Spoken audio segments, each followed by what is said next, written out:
Hello, my name is Colby Mathe. I'm a third-year political science student at UC Merced, and I'm also a political affairs intern with the Borgen Project, a nonprofit NGO dedicated to fighting global poverty. This is actually my last week of my internship, and so I decided to make this video. And the purpose of this video is to serve as both an account of what the Borgen Project is and does, what the internship is like, my personal experience for the internship, and to kind of create a guide for any prospective interns who might end up working with the organization. So without further ado, my fiance will be assisting me as the interviewer for this interview. Why did you decide to work with the Borgen Project? I decided to work with the Borgen Project because I admire the cause. The Borgen Project, as I mentioned earlier, is an NGO dedicated to fighting global poverty. And we do this by pressuring Congress to pass meaningful foreign aid legislation. And, first of all, there aren't many opportunities that you might have within political science and political science internships to work for a cause that you wholeheartedly support, or a cause that's just objectively good.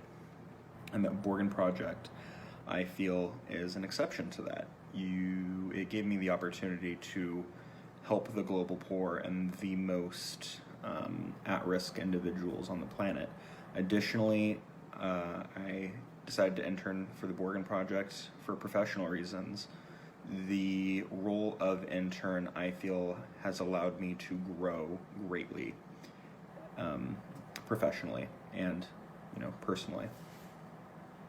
As you progressed through your internship, is there any aspect of foreign aid that surprised you? Yeah, so when I first started my internship, I really only looked at foreign aid through a humanitarian lens, right? I figured, it's the right thing to do to help people when it's within the ability of the U.S. I was really surprised to learn all of the different practical benefits behind foreign aid as well. For instance, foreign aid can help the economy, right? When you build up these foreign markets, you are creating potential consumers for U.S. goods and services, right? You're creating new potential jobs in the U.S., you're bringing money into the U.S. via foreign trade, right? And then another really, great benefit to foreign aid is it helps to secure national security. When people are taken care of in a community and they aren't living in absolutely horrible poverty, you take away the greatest recruitment tool of terrorist organizations, poverty. They can no longer say things like, hey, we know that you can't feed your kids, but if you come work for us and fight the US or fight insert country, then we'll be able to help you pay your bills. It's not necessary because these people have an alternative option now. What do you think are the strongest arguments for foreign aid? Probably what I just said, but also, if I had to choose the strongest, I would have to say, of those two, probably the economic argument, because you're increasing their economy, right? And you're creating a better life for the individuals who benefit from foreign aid, but you're also helping to improve the lives of Americans as well. You're creating domestic job opportunities. You're helping to build up industry within the U.S., and that helps to build up the communities and the cities that these industries exist in. So I would say that the economic benefit, in my personal opinion, is probably the strongest. What criticisms of foreign aid are most common? And what do you say to those who hold those views? Yeah, so I would say that the most common criticism that I hear to foreign aid is, well, they're not American, so why should we help them, right? Or, oh, why would we help them when we have our own people that we need to help? And to that, I would say the reason we should help other people, besides the obvious humanitarian reason, right? It's super easy to help people. We spend way more money on the military. We spend more money on one aircraft carrier than we do on the entire international affairs budget each year. So one, it's the right thing to do, but even if you aren't that kind of moralistic person or person who's focused on unconditional humanitarianism. There's the obvious economic benefit. There's the benefit of helping to secure national security, often at a lower cost than military intervention. It costs billions of dollars to send troops and military equipment overseas and to maintain those troops and to maintain that equipment overseas. Foreign aid, you just have to really do it once or twice. You go in, you very quickly set up classes to teach these people how to farm, right? Or you give them the malarial nets. Foreign aid isn't just giving them money or giving them stuff. It's teaching them how to provide for themselves. Teach a man to fish, or give a man a fish, he eats for a day. And that, I think, is what a lot of people see foreign aid as. But in reality, the way that foreign aid operates, especially with the State Department and USAID, or USAID, is through teach a man to fish and he eats for a lifetime. It's not just giving, it's teaching and preparing as well. What was your favorite part of the internship? My favorite part of the internship would probably be that I was given the opportunity to grow a lot of my professional and personal skills. I believe that when I first interviewed for the position, I said that the thing that I valued most, or the skill feature that I valued most, is communication skills and the ability to be a good communicator. And, I'm a big believer that growing in your communication skills and growing in your professional skills in general is not something that you achieve, it's something you do for the rest of your life. And so this internship really equipped me with a different set of communicative abilities. It taught me how to communicate within a political setting, right, professionally, how to communicate, influence congressional leaders, and how to communicate with and influence people to contact their congressional leaders, right? It taught me a lot of that grassroots organizing skills that's really important within the political world and within political organizing and campaigning. So I would say that that's probably my favorite part of the internship. I also really enjoyed writing a children's book with my fiance, who's the interviewee, so. What was your least favorite part of the internship? That's always rough having those kinds of questions, but I have to answer because I think that it is important for the sake of people that want to go into the internship, as well as any of the Borgen Project managers who might be watching this. To me personally, and this isn't to say that everybody would not like this aspect of the internship, but my least favorite aspect of the internship would have had to have been the fundraising. Now, fundraising was especially difficult due to COVID, right? I couldn't just go from door to door knocking, asking people to donate because, COVID. You shouldn't be touching people's doors or going to their doors because you don't know who's going to answer. They might be an immunocompromised person. Additionally, I couldn't exactly set up shop out front of a grocery store with a table and a booth trying, to get people to donate.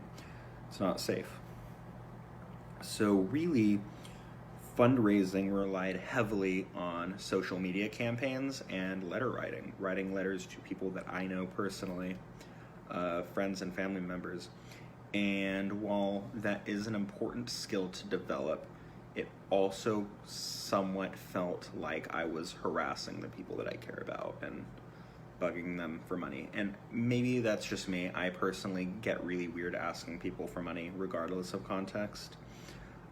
And then another kind of falling in line with that, another aspect of the internship that I wasn't super jazzed about was the constant mobilizing of people to call Congress, because there were individuals who every single time I was supposed to mobilize people to call Congress, they were on the list. And so I have individuals that I probably asked to call Congress at least half a dozen times.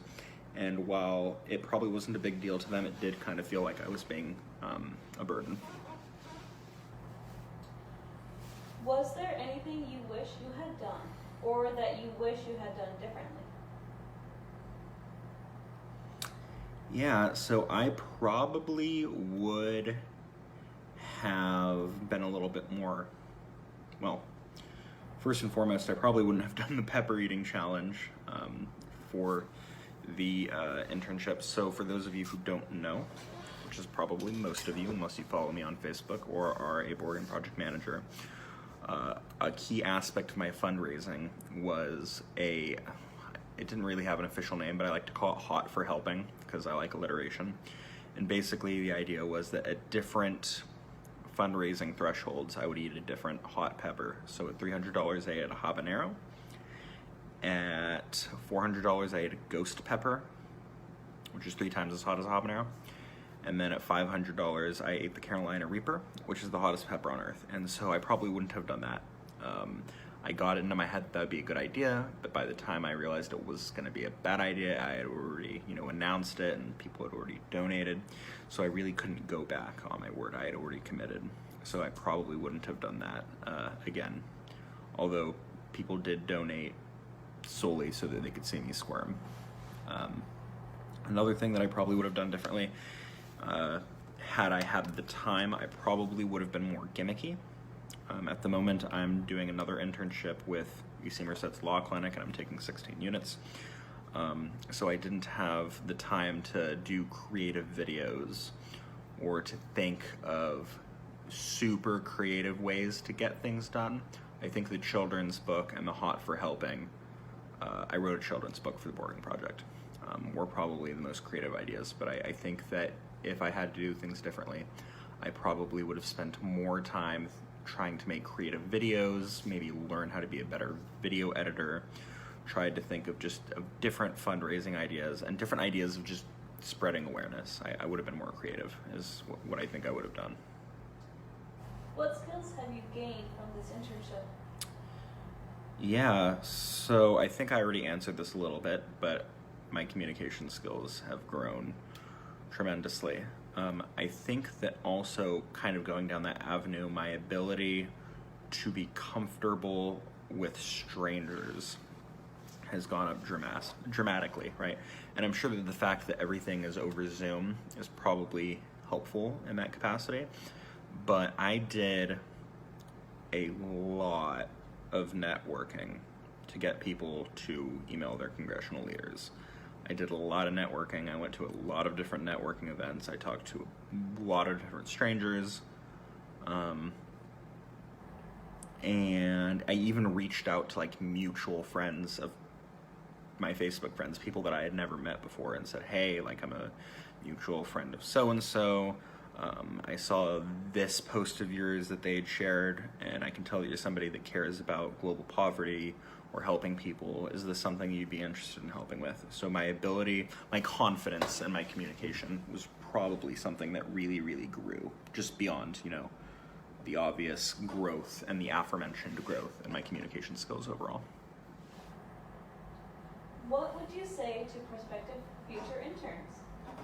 Yeah, so if you are watching this and are considering internships, I think you should definitely consider the Borgen Project. First and foremost, it is a selective program, right? I think the number is 1 in 100 applicants get an in.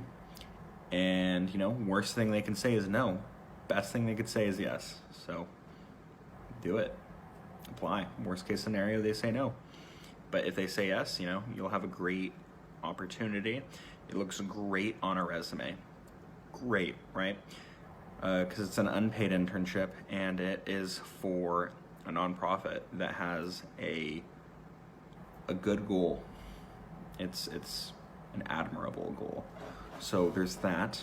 So it looks great on a resume. And then another thing is it equips you with a lot of great experience. As I mentioned, it has grown my communication abilities tremendously, which is something that employers always care about. And it helped to grow my confidence when talking to strangers. But I also, in my first 2 weeks of this internship, it's a 12-week program. In my first 2 weeks of this internship, I have learned more about the political system than I have when I took an entire semester of American politics, my first semester of college. So that kind of hands-on learning is incredibly beneficial. Is that the last question? Awesome. Thank you for watching. And if you have any questions about the internship and you know me personally, please reach out. If you do not know me personally and are watching this video through YouTube and you have any questions about the organization or volunteer opportunities or my children's book, please let me know and I will try to get back to your comment. Bye-bye.